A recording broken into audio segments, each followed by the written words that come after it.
మంచిర్యాల జిల్లా శ్రీరాంపూర్ ప్రగతి స్టేడియంలో హెచ్ఎంఎస్ ఆధ్వర్యంలో బతుకమ్మ సంబరాలు జరిగాయి। ఈ సంబరాల్లో తెలంగాణ జాగృతి అధ్యక్షురాలు కవిత పాల్గొన్నారు।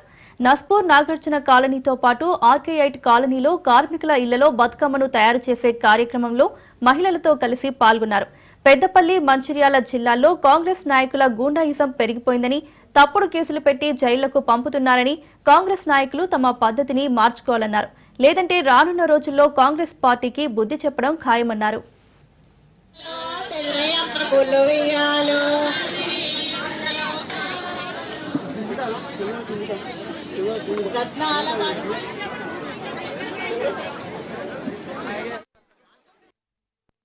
సింగరేణి సంస్థ నుండి ప్రభుత్వం దాదాపు 42,000 కోట్ల అప్పు తీసుకున్నది।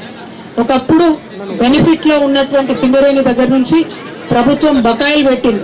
అంటే ఆల్రెడీ సింగరేణి పాకెట్ లో 42-43,000 కోట్లు ప్రభుత్వం నుంచి రావాల్సినవి ఉన్నాయి।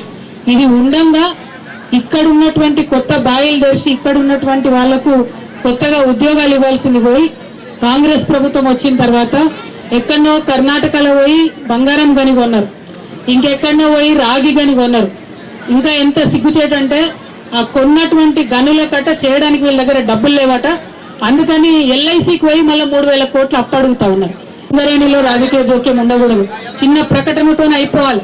దానికి ఆయన ఇచ్చిన స్పీచ్ ఏంటి, ఆయన మాట్లాడిన మాట ఏంది, నిన్న చూస్తుంటే సింగరేణి కార్మికులకు కడుపు రగిలిపోతుందని చెప్తున్నారు ఒక్కొక్కరు। ఇటువంటి రాజకీయ జోక్యాన్ని సహించేది లేదు। సింగరేణి కార్మికుల చెమటతోని ఇవాళ తెలంగాణ మొత్తంలో ప్రతి ఇంట్లో బుగ్గ వెలుగుతుంది, ప్రతి ఇంట్లో ఫ్యాన్ వెలుగుతుంది। ఆ విషయం మర్చిపోవద్దు। గని కార్మికులను కాపాడుకుంటేనే, గనులను కాపాడుకుంటేనే భవిష్యత్తు ఉంటుందనే విషయాన్ని గుర్తు చేసుకోవాలి। దాంతో పాటు మరి ఇక్కడ పెద్దపల్లి మంచిర్యాల జిల్లాలో చూస్తున్నాం మనం, మొత్తం ఆడికెళ్ళి ఇడదాకా కాంగ్రెస్ నాయకులు గెలిచి కూర్చున్నారు।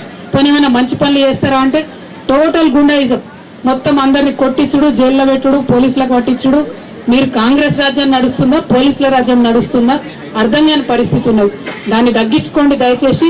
తెలంగాణ ప్రజలు కొన్ని రోజులు సైలెంట్గా ఉంటారు, ఎందుకంటే చూస్తారు, గమనిస్తారు ఎవరేం చేస్తున్నారని, కానీ ఎల్లకాలం సైలెంట్ గా ఉండరు। మళ్ళా అవకాశం వచ్చినప్పుడు ఇట్లనే మీరు దౌర్జన్యాలు చేస్తే మళ్ళీ మిమ్మల్ని ప్రతిపక్షంలో కూర్చోబెడతారు తప్ప